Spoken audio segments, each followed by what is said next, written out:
Madame, monsieur, bonjour et bienvenue dans Ça fait l'actualité, votre rendez-vous qui décrypte les événements qui impactent notre vie. Aujourd'hui, nous parlons d'un sujet souvent banalisé, mais pourtant essentiel à notre bien-être, la santé bucco-dentaire. Le mois de mars, bien sûr, est un mois consacré à la dite spécialité médicale et justement, d'innombrables actions sont menées dans ce sens par le corps médical spécialisé et le ministère de tutelle dans le traitement odontostomatologique. Alors, quels sont les véritables enjeux de la santé bucco-dentaire en Côte d'Ivoire et surtout comment mieux prévenir et sensibiliser sur la question? Nous en parlons juste après cette courte pause.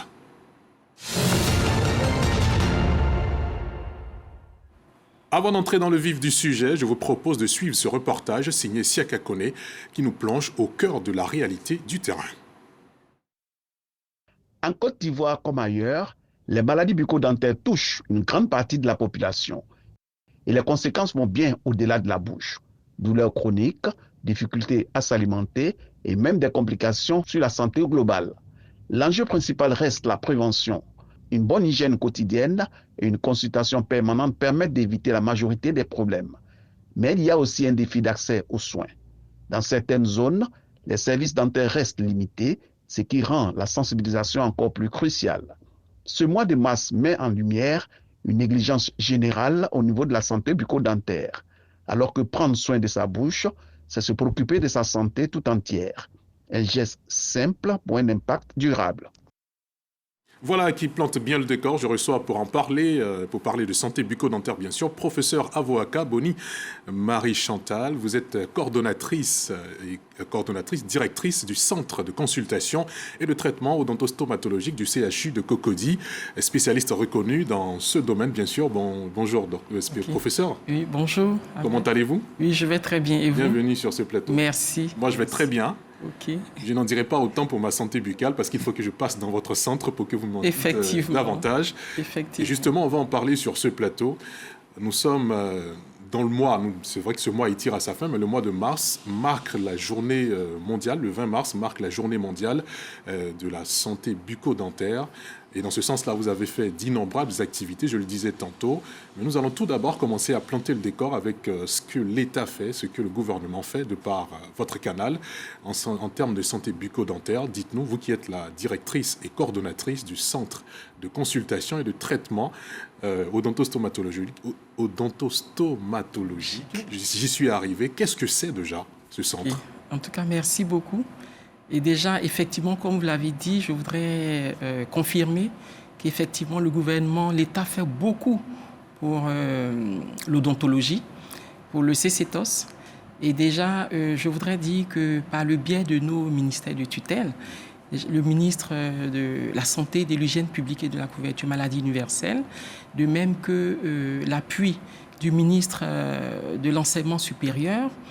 Donc, le CCTOS a bénéficié ou bénéficie constamment de l'appui de nos autorités par rapport à l'équipement, par rapport à tout ce qui est formation de nos futurs chirurgiens dentistes, par rapport à la prise en charge des soins bucco-dentaires de nos populations. Et donc, chaque 20 mars, effectivement, c'est la Journée mondiale de la santé bucco-dentaire. Donc, nous profitons de cette célébration internationale pour ouvrir les portes du CCTOS au grand public, avec l'appui de nos autorités, bien sûr. Et donc, c'est l'occasion pour nous d'ouvrir les portes du CCTOS pour que la population puisse avoir accès aux consultations gratuites, de manière à sensibiliser la population, l'amener vraiment à un changement de comportement dans le bon sens, un changement de comportement et contribuer également à l'éducation sanitaire de nos élèves, de nos populations, de manière à maintenir une hygiène bucco-dentaire qui permet d'avoir une bonne santé générale. D'accord. Et justement, on a pu voir dans le reportage de Siaka Kone que la santé bucco-dentaire pourrait avoir un impact sur tout le corps. On a vu des douleurs lombaires, on a vu pas mal d'effets ou de conséquences de la santé bucco-dentaire. Dites-nous exactement qu'est-ce que ça implique. Effectivement, Ahmed, alors une maladie buccale négligée, une carie dentaire négligée, un problème de gencive négligé peut donc avoir un impact sur les organes nobles.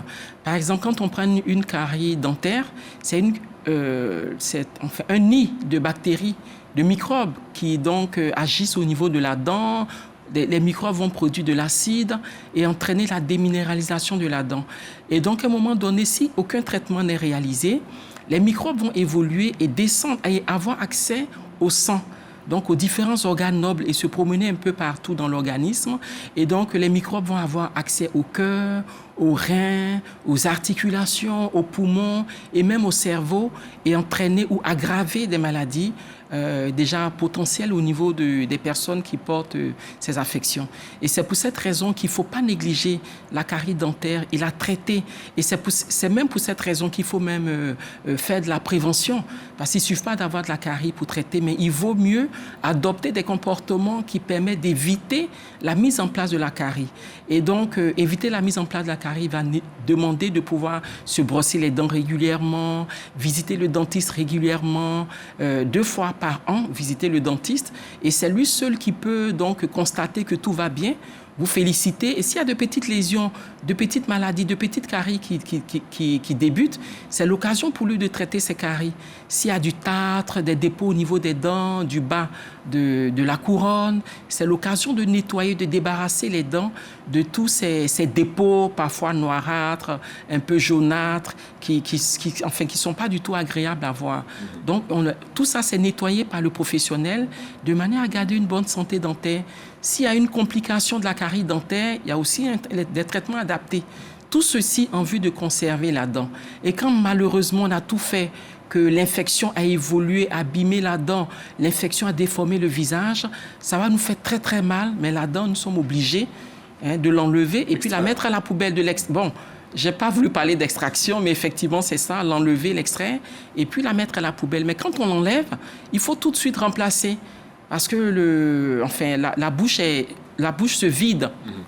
Donc, il faut tout de suite combler les espaces, là où on enlève une dent, mettre une prothèse pour équilibrer la mastication, pour équilibrer les différents rôles que peuvent jouer les dents. Les dents dans la bouche d'un individu. Effectivement. D'accord. Alors, vous évoquiez tantôt des journées portes ouvertes qui ont duré 3 jours au CCTOS. Est-ce que finalement, pendant ces journées portes ouvertes, vous avez senti un intérêt des populations pour la santé buccale? Oui, effectivement, il y a eu vraiment un intérêt très, très, très remarquable parce que nous avons lancé ces journées en espérant avoir 2000 visiteurs, des consultants et autres. Nous sommes allés jusqu'à 2029 personnes qui ont vraiment participé. Et parmi lesquels 626 enfants des écoles alentours du CCTOS, des écoles primaires, 13 écoles primaires, parmi lesquelles 2 écoles privées et une école semi-privée. Et dont des enfants sont venus massivement, le public aussi, les grandes personnes sont venues massivement pour pouvoir vraiment se faire dépister au niveau buccal, au niveau de la bouche, pour voir s'il n'y a pas de caries et autres. Également, nous avons associé à ces activités le dépistage des maladies métaboliques telles que le diabète et l'hypertension. Donc, les tests de glycémie ont été réalisés avec l'appui du programme national de santé bucco-dentaire. Donc, des dépistages ont été réalisés, des tests de glycémie, l'hypertension donc a été, des mesures donc ont été réalisées, de même que l'indice de masse corporelle calculé pour pouvoir donner des conseils hygiéno-diététiques aux populations pour savoir un peu la tendance à l'obésité, la tendance à l'hypertension, tout ça. Un impact sur la santé bucco-dentaire. Vous avez parlé d'IMC. On sait qu'il y a le rapport entre le poids, la taille, pour déterminer si on est obèse, en obésité modérée, etc. Est-ce que ça peut avoir un impact justement sur la santé bucco-dentaire? Oui, déjà, une personne qui a une tendance à l'obésité, donc a une tendance aussi à l'hypertension. Ce qui dit hypertension dit avec les constantes au niveau du cholestérol élevé. Donc, c'est l'occasion de pouvoir sensibiliser, de pouvoir encourager la population donc, aux bonnes pratiques, à une alimentation saine, moins grasse, Et également, au niveau du diabète, les maladies dentaires peuvent avoir une répercussion, peuvent aggraver donc, un diabète chez un patient et vice-versa. Et donc, ce qui fait que c'est toujours bon de pouvoir encourager des patients à traiter des affections débutantes de manière à éviter les infections qui vont entretenir un diabète et aggraver l'état de santé du patient. D'accord. Quel est le bilan de votre activité de journée portes ouvertes? OK. Déjà, à la première journée, avec la cérémonie de lancement, présidée par le ministre de la Santé, Monsieur le ministre Pierre Ngundemba, voilà, et parrainé par le ministre Monsieur le ministre de l'Enseignement supérieur, Adama Diawara. Donc le lancement a été fait et une conférence a été présentée. Et cette conférence a permis de faire le lien entre les maladies générales et les affections bucco-dentaires. Et le thème, c'était santé bucco-dentaire, prévenir aujourd'hui pour mieux vivre demain. Et donc, il était important pour le professeur Kwame Patrice Atogben, qui a présenté la conférence, de montrer un peu le lien entre les affections bucco-dentaires et les caries dentaires et les maladies générales. Donc, le lien a été présenté de manière à ce que la population qui était là nombreuse pour pouvoir suivre la conférence sache qu'il est important de pouvoir prendre bien soin de sa bouche, parce que la bouche est le miroir de la santé générale. Donc, à travers une bouche, on peut savoir qu'un tel a telle affection, des affections, enfin, au VIH, le diabète aggravé, puis d'autres, effectivement, et d'autres affections aussi générales qui sont détectées tout de suite par une consultation buccale. Et c'est pour cette raison qu'il a encouragé la population à visiter le dentiste régulièrement, de manière à ce que tout ce qui est affection débutante soit arrêté. Tout ceci pour que la personne puisse avoir une bonne santé. D'accord. Est-ce que avoir des dents jaunâtres signifie forcément qu'on a des dents malades? Non. On voit plein de citoyens qui aujourd'hui ont recours à de la chirurgie pour blanchir les dents. Est-ce qu'avoir des dents jaunâtres nous révèle qu'on est malade? Déjà, quand on dit avoir les dents jaunâtres, ça montre que c'est négatif.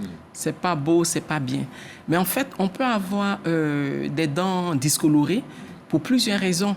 Ça peut être des problèmes, des médicaments consommés, donc à l'âge, au bas âge, ou bien des médicaments que maman, pendant la grossesse, a consommés, donc des produits qui ont eu un impact sur la coloration des dents. Et ça peut être un excès de fluor consommé. Il y a plusieurs raisons. Parfois, ça peut être du thé, du café qu'on consomme qui colore les dents. Ou alors une hygiène bucco-dentaire. D'avoir des dents jaunes? Est-ce que c'est anormal? Bon, généralement, ce qu'on sait, c'est que, et ce qui est prôné, c'est qu'il faut avoir des dents blanches, de bonne couleur et agréables. Mais certaines fois, on peut ne pas avoir des dents blanches, et par rapport à la couleur, à la teinte la couleur de la peau, la forme du visage, et puis avoir une harmonie qui sied bien à la personne et qui ne nécessite pas d'aller se faire encore blanchir les dents. Parce que quand on blanchit les dents, que les dents sont trop blanches, parfois ça devient anormal et on sent tout de suite que quelque chose ne va pas. Donc généralement, il faut visiter le dentiste. Si la coloration jaune des dents est liée à un problème de tartre, des dépôts de plaques sur les dents qui durcissent et qui deviennent du tartre, le dentiste va les nettoyer correctement. Et une fois qu'on les nettoie, on polit bien les dents, les dents retrouvent leur éclat. Et donc, du coup, le patient, la personne se sent vraiment bien à l'aise. Et ça fait que, on se sent bien, on vit bien et on n'a pas de problème. Le détartrage, souvent associé à des dires qui nous révèlent que ça peut être dangereux. Là, vous venez de dire qu'un spécialiste peut le faire et puis même polir les dents. Donc, il n'y a aucun danger à avoir recours à cela. Oui, Ahmed. D'accord. Il n'y a aucun danger à avoir recours au détartrage et au polissement des dents? Pas du tout. Non, au polissage des dents. Non, c'est le professionnel qui le fait. Parce qu'il a fait des études, il connaît les caractéristiques de la dent, il connaît un peu les différentes couches, il connaît les caractéristiques de la gencive, les différentes couches, tout ça. Et donc, c'est le seul qui peut, avec un appareil dédié, enlever sans détruire la gencive et sans abîmer les dents. Et c'est pour cette raison qu'il faut visiter le différents soins pour que les dents soient en bonne santé, pour que la gencive soit en bonne santé et pour qu'on se sente bien. D'accord. Et surtout, il faut visiter le CCTOS, où il y a tous les spécialistes dédiés à la santé bucco-dentaire. Effectivement, le CCTOS, c'est le centre de référence en soins bucco-dentaires, un centre qui est certifié, ISO 9001 version 2015. Ça montre vraiment tout l'engagement de toute l'équipe de direction, de tout le personnel, donc à pouvoir respecter les normes internationales. Et vraiment, au CCTOS, toutes les spécialités y sont regroupées. C'est la crème de l'odontologie. Et donc, c'est là où, quand on a un problème ailleurs, les références s'y font de manière à ce que la population soit soignée. Donc, pendant les 3 journées portes ouvertes, il y a eu également, en dehors de la conférence, des consultations gratuites, donc des consultations offertes à la population, le dépistage de diabète, hypertension, tout ça offert à la population.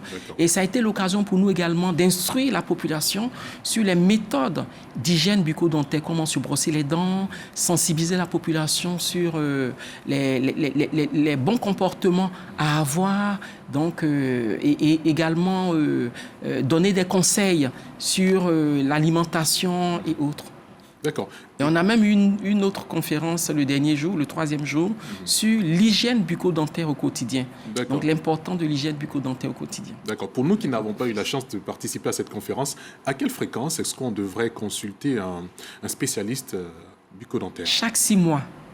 Chaque 6 mois, donc 2 fois l'année. Autant on fait le point pour la visite technique de nos véhicules. Il faut aussi au niveau santé générale visiter le professionnel de la santé bucco-dentaire et faire un check-up. Et voilà, quand ça ne va pas ou il y a des débuts de problèmes, on les règle tout de suite. Mais le plus important vraiment, c'est de pouvoir maintenir une bonne santé buccale et une bonne santé générale. Parce que quand on n'a pas une bonne santé générale, c'est vraiment beaucoup de problèmes psychologiques. Parce qu'on n'est pas bien, on peut pas. Il y a des problèmes économiques aussi, parce que celui qui a des problèmes dentaires, des douleurs, il peut pas aller au travail. Donc il y a un enjeu économique. Ensuite, au niveau éducatif, l'enfant qui a mal aux dents peut pas aller à l'école, ou même s'il est en classe, il peut pas suivre les cours. Donc ça fait que c'est beaucoup de problèmes comme ça qui sont engendrés, des problèmes sociaux. Parce que, bon, imaginez quelqu'un qui a un problème dentaire, une dame qui doit aller se marier, qui a des dents de devant carriées ou, enfin, qui sont tombées.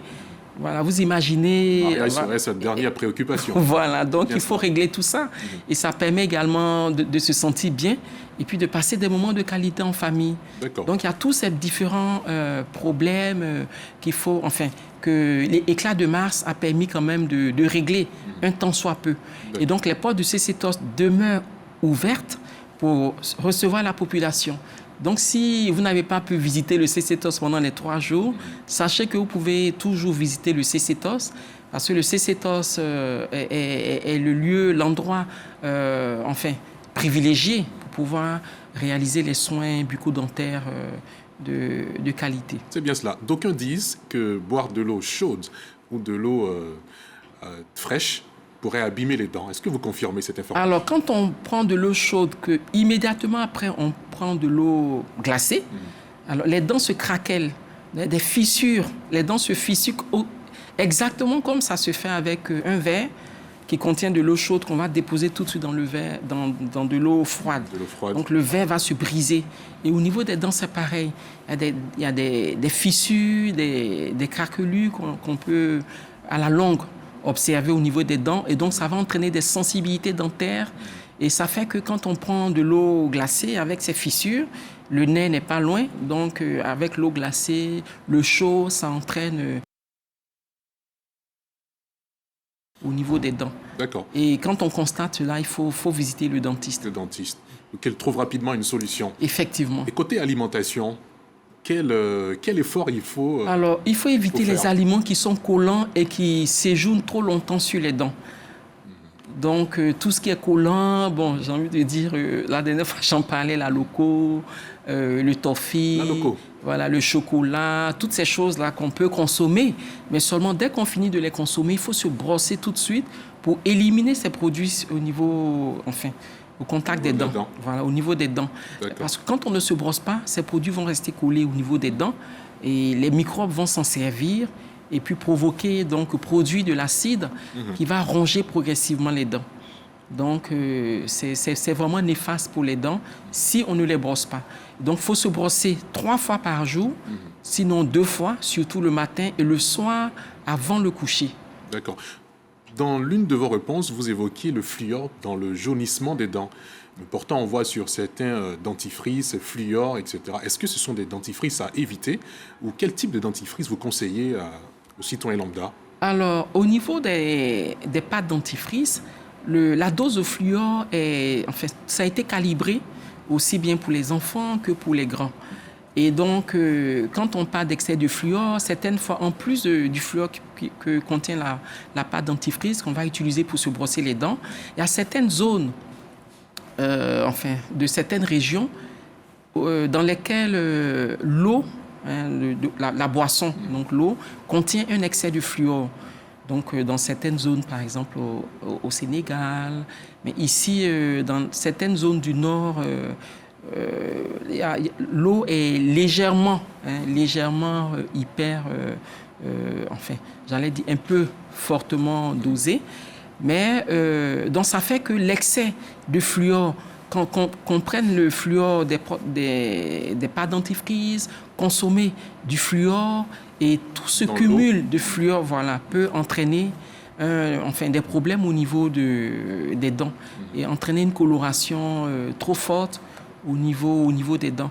Et donc, des études sont en cours pour pouvoir donner un peu le taux de fluor par région, de manière à ce que l'on sache comment se comporter dans telle ou telle zone et éviter justement ces désagréments. Et donc, les pâtes dentifrice qui sont vendues en pharmacie, certaines pâtes au supermarché également, portent une inscription sur la dose de fluor recommandée. D'accord. Donc, ces recommandations rencontreront le dosage de fluor dans chaque région pour permettre à ce que chacun puisse avoir une santé bucco-dentaire intéressante. Effectivement. Mais en Côte d'Ivoire, quand même, c'est rare d'avoir des problèmes de surdosage de fluor. Mais bon, aussi bien les comprimés qu'on peut prendre, les pâtes, on a quand même besoin de faire attention. C'est bien compris. Je constate que j'ai un problème avec les dents. J'ai envie de me rendre au CCTOS. Je me pose la question de savoir, mais est-ce que le prix de la consultation sera dissuasive ou elle est attractive? Dites-nous, le prix de la consultation au CCTOS. Bon, la consultation, en fait, il y a des tarifs sociaux. D'accord. Il y a des tarifs des assurés. Parce que, bon, pour les assurés, on leur permet de payer le taux de l'assurance mais légèrement moins que ce qui se fait ailleurs. Donc, la consultation pour le social, c'est 5 000 francs. Et avec les 5 000 francs, la CMU donc passe au CCTOS. Il y a aussi la MUGEFSI. Je cite ces 2 assurances qui sont publiques.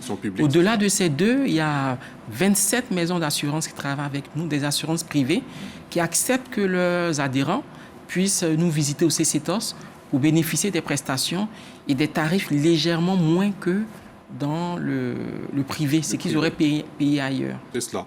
Quelle est la capacité d'accueil du CCTOS? Bon, le CCTOS, c'est un centre avec 57 cabinets dentaires. Donc, il y a vraiment la place. Et tous les jours, le CCTOS est ouvert. Même les samedis, nous travaillons jusqu'à midi. Bon, certaines fois, on déborde un peu. Et donc, il y a suffisamment de place pour pouvoir accueillir tous ceux qui viennent. Par jour, on peut accueillir des fois 100, 120. Et donc, sur l'année 2025, nous avons enregistré 8600 nouvelles consultations. D'accord. Comparativement à l'année d'avant, N-1, où il y avait 6500 nouvelles consultations. Et quand je parle de nouvelles consultations, c'est vraiment, on ne tient même pas compte de ceux qui viennent pour des rendez-vous de manière régulière, de manière routinière pour un contrôle ou pour un rendez-vous, ainsi de suite. D'accord. Alors, le CCTOS, on sait qu'il est logé au sein de l'université Félix Houphouët-Boigny de Cocody. On en a un seul en Côte d'Ivoire. Est-ce que vous envisagez en ouvrir d'autres sur toute l'étendue du territoire pour qu'on n'ait pas à quitter Korogo pour venir à Abidjan pour bénéficier de consultations de spécialistes? Qu'est-ce que vous envisagez? Déjà, le CCTOS, c'est 2 centres donc en un. Il y a 2 sites. Le site INSET qui est au sein de l'université et le site Villasco qui est juste derrière le CHU.